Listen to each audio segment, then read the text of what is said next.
Hey guys, it's Petro here with Autosave's Ninja Gaiden review, and I know it took a while, but we're on it now.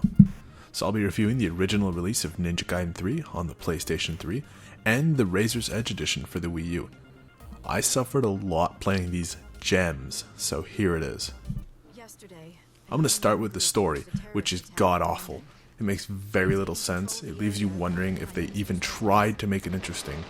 This, combined with the silly villains, wooden voice acting, leaves much to be desired. I have a feeling this game would be far better off without even having tried to do a story. I'm going to have to give this game a pathetic 2 out of 10 in the story department. Were they even trying? Probably not. Mizuki, show him the video. This was just sent to us by the government.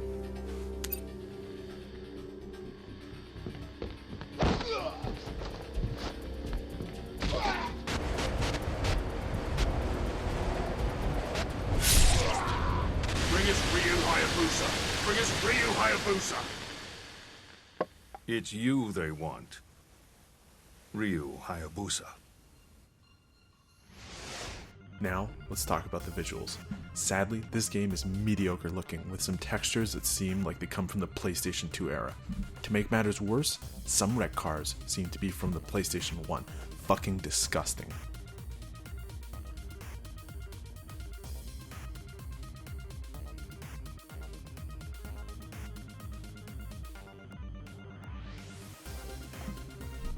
The only thing that looks good in this game are the characters. It is quite obvious this is where the effort was focused. Ryu and his enemies look pretty damn good, everything else looks pretty fucking awful. Which leaves me to give this graphics score 5 out of 10.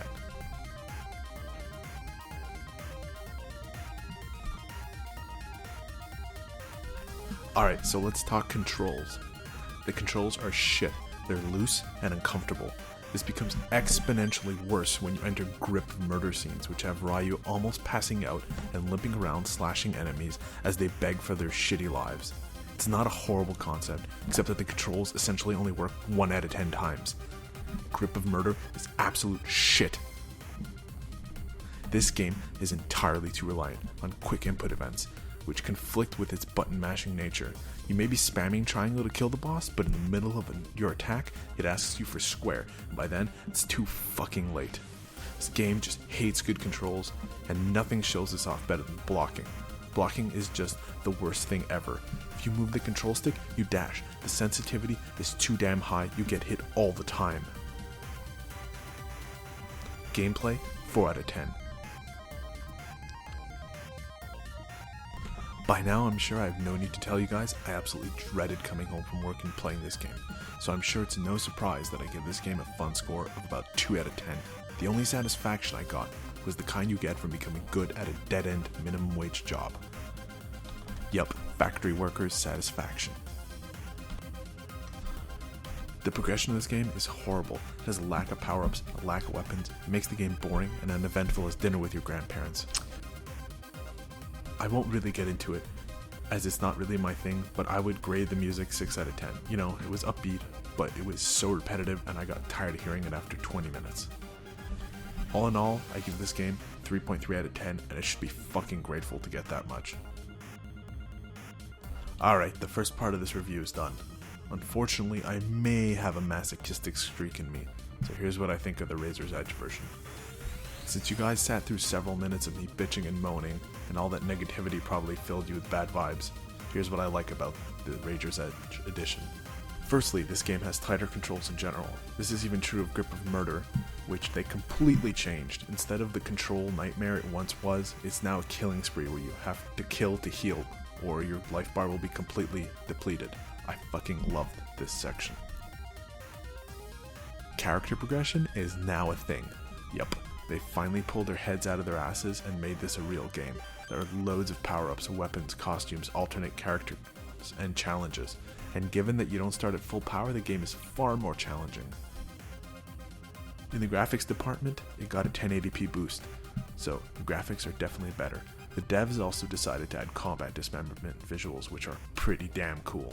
They fixed the shitty enemy AI. It's now way better. No more do enemies avoid attacking you while you combo.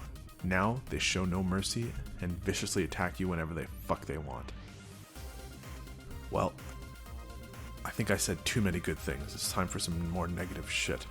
I'm not really sure if it's my Wii U or if it's the game, but it crashed twice.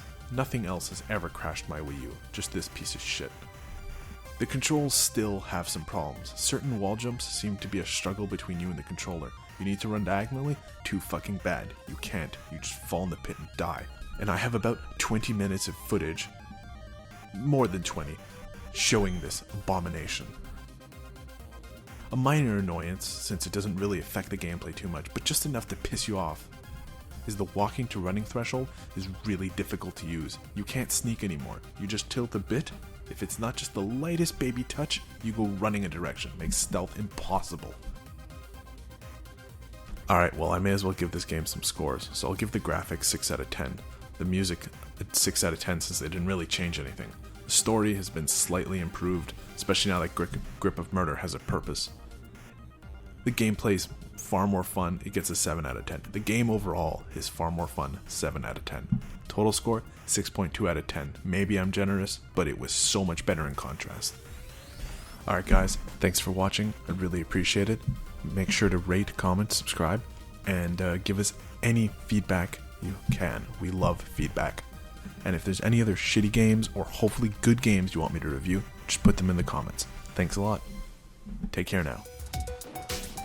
That's not entirely true. I obviously do try to. Oh God, that was you, right? Oh.